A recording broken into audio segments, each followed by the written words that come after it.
தமிழக வெற்றிக்கழக தோழர்களே, தமிழ் சொந்தங்களே, உங்கள் அனைவருக்கும் அன்பு வணக்கம். தமிழக வெற்றிக்கழகம் துவங்கி 1.5 ஆண்டுகள் நடந்து கொண்டிருக்கின்றது. கட்சி வேலைகள் சரியாக நடந்து கொண்டு இருக்கின்றது. ஆனால் விஜயை பற்றி பேசாமல் யாருமே இல்லை. தமிழக வெற்றிக்கழகம்தான் இப்பொழுது பரபரப்பான ஹெட்லைனில் உள்ளது. விஜய் ஒரு பொருட்டே இல்லை, அவரெல்லாம் ஒரு அரசியல் அனாதை என்று கூட இந்த ஒரு சில பத்திரிகையாளர்கள் என்று சொல்லக்கூடியவர்கள் பேசி வருகிறார்கள். பிறகு சினிமா நடிகருக்கு என்ன அரசியல் புரிதல் இருக்கும், அவரெல்லாம் என்ன ஆட்சியை பிடிச்சிருவார் 2026 அப்படின்னு சொல்லி ஒரு கும்பல் அப்படி பிரச்சாரம் செய்து வருகிறது. ஆனால் மொத்தத்தில் அனைவரின் தூக்கத்தையும் கெடுத்துவிட்டது தமிழக வெற்றிக்கழகம். ஏன்னா பயம் வந்துவிட்டது அத்தனை பேர் மத்தியில். அதாவது உண்மையாக சொல்ல வேண்டுமென்றால், இன்று தமிழகத்தை எடுத்துக்கொண்டால் தமிழக வெற்றிக்கழகம் கிட்டத்தட்ட 25% வாக்குகளை வைத்திருக்கின்றது. இன்னும் அதிகமான வாக்கு வங்கி இருக்கின்றது. இதுதான் உண்மை.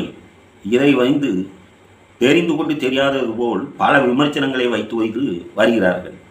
இதில் புலிகள் என்று கொஞ்சம் பேர் எங்களுக்கு தெரியும். நாங்கள் எத்தனை அரசியலை பார்த்திருக்கின்றோம், எத்தனை பேர் வியூக வகுப்பாளர்களை வைத்துள்ளோம். வியூக வகுப்பாளர்களை எல்லாம் தாண்டிய ஒரு சக்தி மக்கள் சக்தி. மக்களிடம் இப்பொழுது பெருவாரியாக பேசப்படுவது தமிழக வெற்றிக்கழகம், தளபதி விஜய். இந்த வார்த்தை தான் எங்கு சென்றாலும் காதில் கேட்கப்படுகின்றது. தென் மாவட்டங்களை எடுத்துக்கொண்டால் மதுரைக்கு தெற்கு எங்கு பார்த்தாலும் இளைஞர்களிலிருந்து பெரியவர்கள் வரை என்னமோ விஜய் என்றால் சாதாரண சின்ன பசங்க மட்டும்தான் ரசிகர்களாக இருப்பாங்க.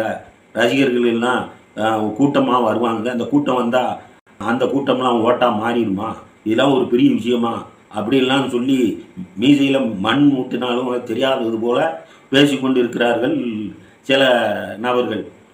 நான் அவர்களுக்கு சொல்கிறேன், நீங்கள் உண்மையை எவ்வளவு தூரம் மறைக்க நினைத்தாலும் மறைக்க முடியாது. ஏன்னா விஜய் சரியான பாதையில் போய் கொண்டிருக்கின்றார். இது அனைவருக்கும் தெரிந்த உண்மை. தமிழகத்தில் பரந்தூர் விமான நிலையம் வரக்கூடாதுன்னு, அந்த விமான நிலையம் வந்தால் மக்கள் பாதிப்பாங்க அப்படின்னு சொல்லி தமிழகம் முழுவதும் அதை வெளிக்கொண்டு வந்த ஒரே கட்சி தமிழக வெற்றிக்கழகம். அதாவது மாநாட்டிலே அந்த தீர்மானத்தையே அவர் வைத்தார். அதன் பின்புதான் அந்த பரந்தூர் பகுதி இவ்வளவு நிலையில் அது இருக்கின்றது அந்த மக்கள் என்று தமிழகம் முழுவதும் நன்றாக தெரிந்தது.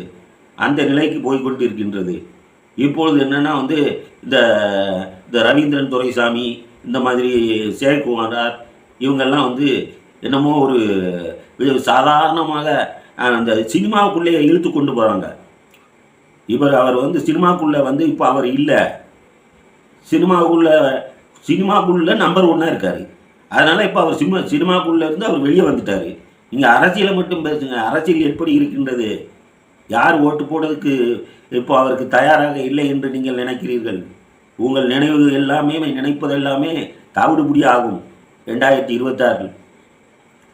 ஒரு கணிப்பு தான். இப்போ பாம்பேயில் ஒரு தனியார் நிறுவனம் போட்டிருக்கு 105 சீட்டு வரைக்கும் விஜய்க்கு கிடைக்கும் என்று. ஆனால் சரியான ஒரு அரசியலை இதுவரைக்கும் அவர் களத்துக்கு வரலன்னே புலம்பிக்கிட்டு இருக்காங்க. களமே மாறப்போகுது. இன்னும் ஒரு 2 மாதங்களில் பாருங்கள், அவர் வெளியில் வருவார். தமிழகம் முழுவதும் சுற்றுப்பயணம் வருவார். நடைப்பயணம் கூட அவர் வருவதற்கு தயாராகத்தான் இருக்கின்றார். அவர் ஒன்றும் பயந்து ஏதோ கம்மி கொண்டு நம்ம பனையூரில் உள்ளே உட்கார்ந்துக்கிட்டுலாம் அரசியல் பண்ணதுக்காக அவர் வரல. திட்டம் போட்டு தான் செயல்பட்டு கொண்டு இருக்கின்றார். அவர் தமிழகம் முழுவதும் சுற்றி வரவிட்டுட்டும் அதற்கப்புறம் உங்கள் தலையை நீங்களே கை வைத்து கொண்டிருப்பீர்கள். இதுதான் உண்மை. இந்த வீடியோவை பிடிச்சிருந்தால் லைக் பண்ணுங்கள், ஷேர் பண்ணுங்கள். உங்களுக்கு தெரிஞ்சவங்களுக்கும் ஷேர் பண்ணி எனக்கு ஆதரவு கொடுங்க. இது போல் வீடியோக்கள் எனக்கு போடுவதற்கு நீங்கள் சப்போர்ட் பண்ணுங்கள். நன்றி, வணக்கம்.